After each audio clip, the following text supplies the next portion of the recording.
Hey everyone, how are you today? Today we are going to discuss Unit 10, Mind Matters. So what is the meaning of mind matters actually?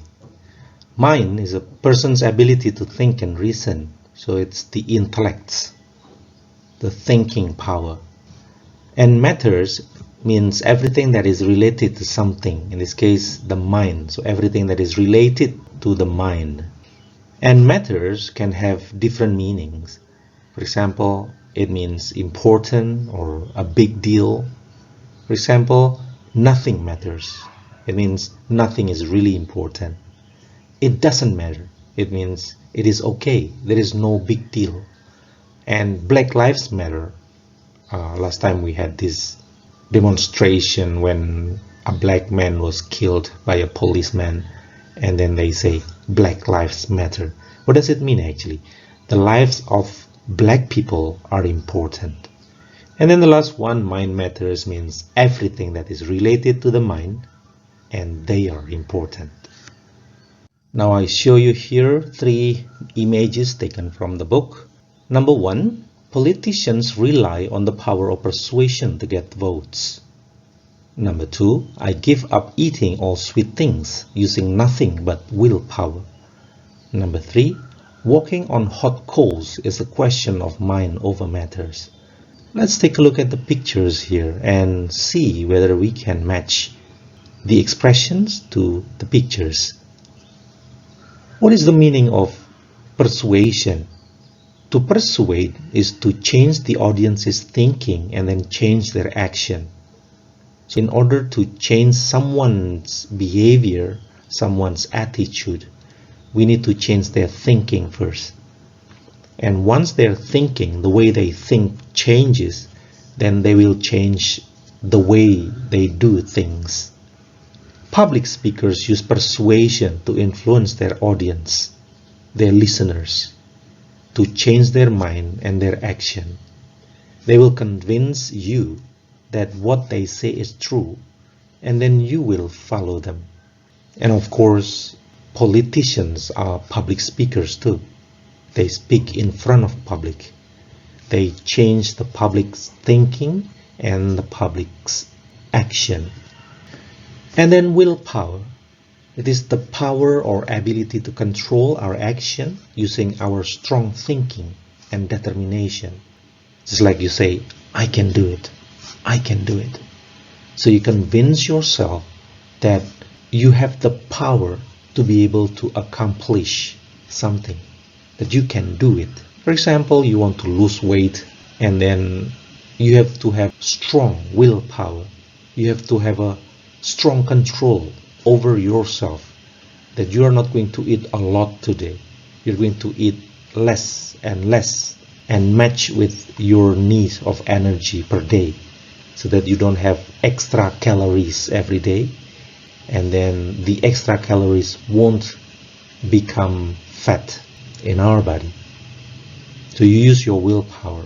You can train your willpower. For example, if someone wants to stop smoking, they can train their willpower.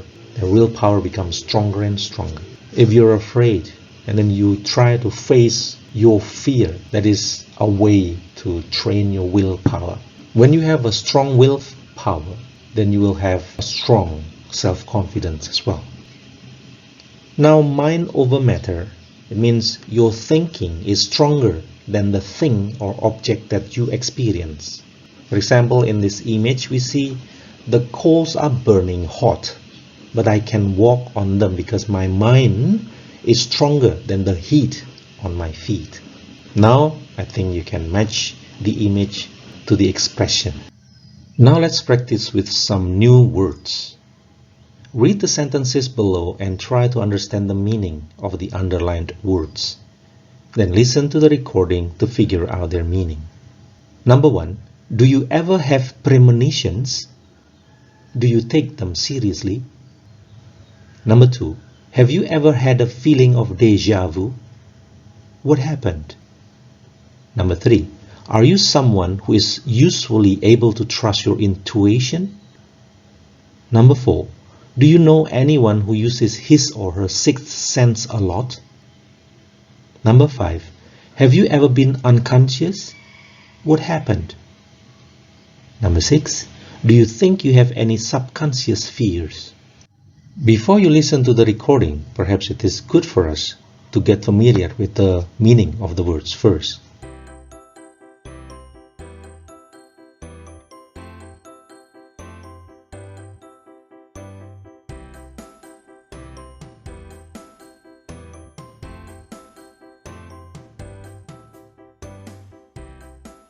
Unit 10.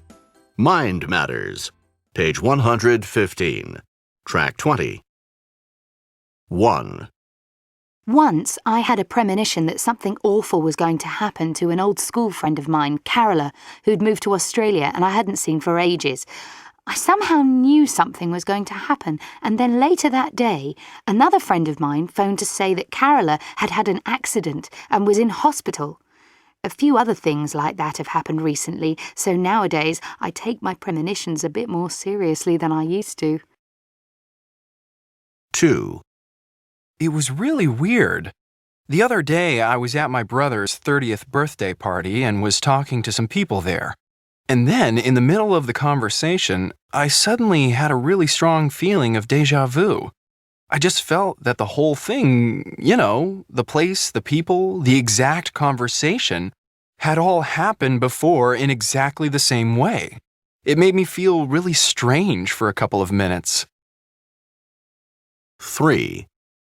I think more and more, I'm learning to trust my intuition when I have decisions to make about whatever, like deciding which job to apply for, or knowing which road to turn on if I get lost, or knowing when someone's lying to me.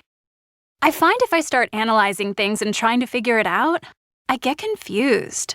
But if I go with my gut feeling, without thinking about things too much, I'm usually right. 4. My cousins are twins, and they have always been incredibly close. Even now that they're older, they still have a sixth sense about each other. They always seem to know when something happens to the other one, even if they're miles apart. One of them knows if something important has happened to the other one, especially if they're in trouble, or if one of them has been hurt. 5. I've only been unconscious once in my life, and that was when I was playing football in the park with some friends. We used to play every Sunday, and I really enjoyed it, but I got hurt a lot. One day, I was knocked unconscious by someone. I still don't really know how it happened. I just remember waking up, lying on the grass, looking up at a group of about 20 people all staring down at me, and I didn't have a clue what was going on. 6. I think that I'm a very single-minded person. I really drive myself hard to succeed at everything I do. That can be a problem sometimes. I've been wondering why I make myself work so hard and get so stressed out about things. And I think it's maybe because I have a subconscious fear of failure. I think that deep down, without really being aware of it most of the time, I'm really scared of failing. I don't know why. Maybe it's because I'm the oldest child in my family, and I had a lot of responsibility growing up. Let's read the article from Unit 10 and see how the words are used in contexts. Help yourself through hypnosis. Do you ever lose yourself reading a book or surfing online?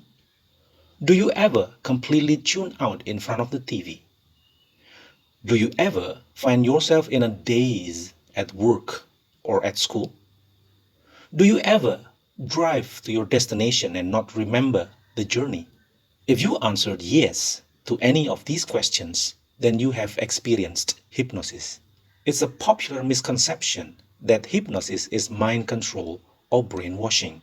It's actually just an increased state of focused attention. When guided by a hypnotherapist, it can be an effective way to cure physical or psychological conditions.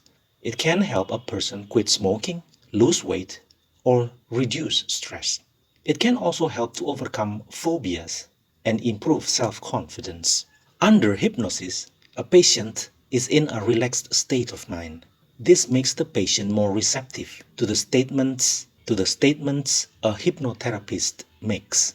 Depending on a patient's goals, The hypnotherapist repeats positive, encouraging words such as, "You love to exercise every day," or "You have the confidence to accomplish anything."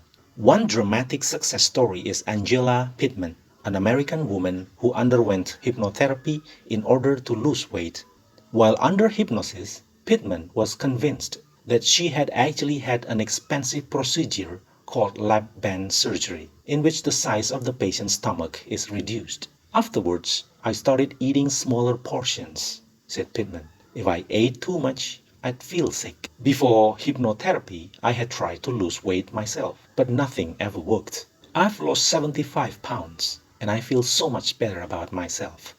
Pittman gained many of the benefits from the actual surgery without risking any of its potential side effects. While having a hypnotherapist to guide you through hypnosis is ideal, it is also possible to hypnotize yourself to reach certain goals. First, think of a clear, specific statement, such as, "I am not afraid of spiders." Find a quiet place, get comfortable, and close your eyes. Breathe slowly and let all the tensions leave your body. Imagine a peaceful scene.